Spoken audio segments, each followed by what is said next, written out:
Right, well, I've been out of the loop for a couple of weeks due to Christmas and the New Year, but I'm back now, and today I want to talk about the Nvidia keynote speech from CES 2017. And specifically, I want to look at the Geforce Now streaming service and the new Shield TV, which they announced. So first things first, let's talk a little bit about the new streaming service. And I don't really know what to make about this. We've had Geforce Now for some time, but apparently they're dropping the old way of doing things and they're introducing a new service with the same name. Nvidia have got a bit of a problem with naming, it seems, because they keep calling their products by the same name, and now they're doing the same with their service. So we've got a new Geforce Now service that's replacing the old Geforce Now service and is now available on PC and Mac. And what this service offers is the ability to stream your PC games from things like Steam and Origin and other services that you've bought to any PC or Mac that doesn't really have the capability to run these higher end games. And you will have to pay Nvidia a fee for the privilege of being able to do this. Now, in theory, it's quite a nice idea because it means basically if you've got a laptop that isn't really up to spec, or you've got even a PC at home that isn't up to spec and you want to play one of the newer games, then you'll be able to do that by subscribing to the Geforce Now service. And you'll have an app on your PC, you'll open the app, and then it'll allow you to stream these games that you own to your PC, even though it hasn't got the graphical grunt or the power to handle it. In effect, all that is being done in Nvidia's servers, and then it's streamed to your PC. So it's a streaming service.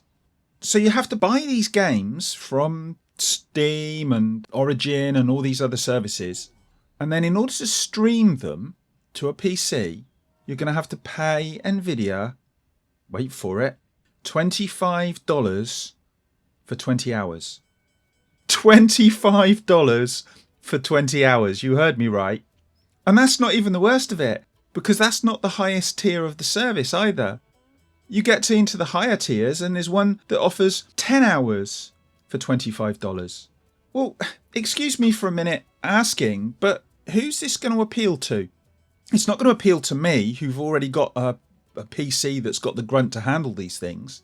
And anybody who has got a lower end PC that just uses it for email and stuff like that, somebody who's a bit of a casual gamer, are they really going to want to play Witcher 3 or, I don't know, Call of Duty or something like that?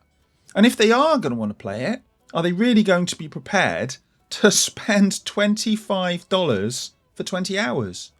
Or $25 for 10 hours if they want a better graphical performance?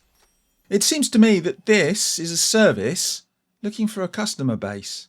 And the worrying thing for me is I could see this maybe being the future, unfortunately. But for the time being, certainly at this price, no way. No way in hell. I can't see there's anybody out there that this appeals to. Not a significant number anyway to make it worthwhile. It's a weird idea. And talking of weird ideas, I'm now brought to the Shield TV. Now, let me be clear. I own the original Shield TV, and I think it's a great product. And it's great for emulation. I'll use it for Netflix. It's a really good little piece of kit. So now today, or yesterday I think it was, we get the new Shield TV announced. And I'm looking at the specs and they look exactly the same as the one I already own. The only difference I could see is that it's got a new controller which looks slightly better. And on this new one, we're going to get Netflix and Amazon in 4K. We haven't had Amazon in 4K up to this point, so that's a good add-on. And we've got Google Assistant, and then we're getting something called the Nvidia Spot, which is a mic that you can put around the house that can control stuff. And we all know that that's not going to work as well as advertised because these things never do, maybe in the future.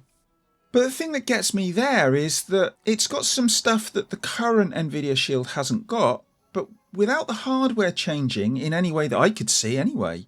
Is this new software, because it looks like a software update, is this new software going to be made available to people like me who already own the Shield? Because if it isn't, that's going to piss me off. And it's going to piss off every other Nvidia Shield owner. Because, as I say, if they updated the hardware, if they put a Tegra 2 in it, or something like that, and it had a lot more grunt, then I'd say, oh, okay, they've updated the hardware, they're updating the software to go hand in hand with the new hardware. But given that the hardware looks almost identical, I would expect the software update to be rolled out to existing Shield consoles. And that's something they didn't tell us. And that, to me, is something they needed to tell us. And it also suggests to me that it's not going to happen. Because if it was going to happen, if they were going to roll it out, they would have told us. Or maybe they were just worried that if they told us that this new software is going to roll out to existing owners, people might think, well, what's the point of going out and buying the new one? It's exactly the same as the old one, which, well, it is, frankly. So to me, this was just another example of a really bad conference that didn't make clear what was being made available and what services there were for new and old systems. It was a bit like listening to Sony do their PS4 Pro release. The PS4 Pro, as it turned out, is a pretty decent console, but Sony really didn't do themselves any favours at their press conference, and Nvidia are doing the same here. I'm hoping that this new Shield TV turns out to be a lot better than it looked. I mean, let's be honest, if the hardware's the same as the old one, it's not going to be a pup, it's going to be a decent bit of kit. But, as I say, without that software being rolled out for existing owners, all they're going to do is alienate their fan base. I'm already seething at just the idea of it.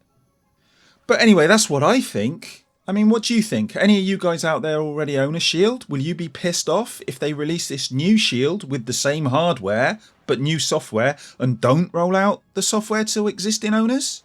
Will you be happy? I can't see why anyone would be happy with that scenario. But if you are, let me know in the comments. And let me know what you think about this new Geforce Now service, which is going to cost $25 for 20 hours. Yeah, right. You know what I think. But as I say, what do you think?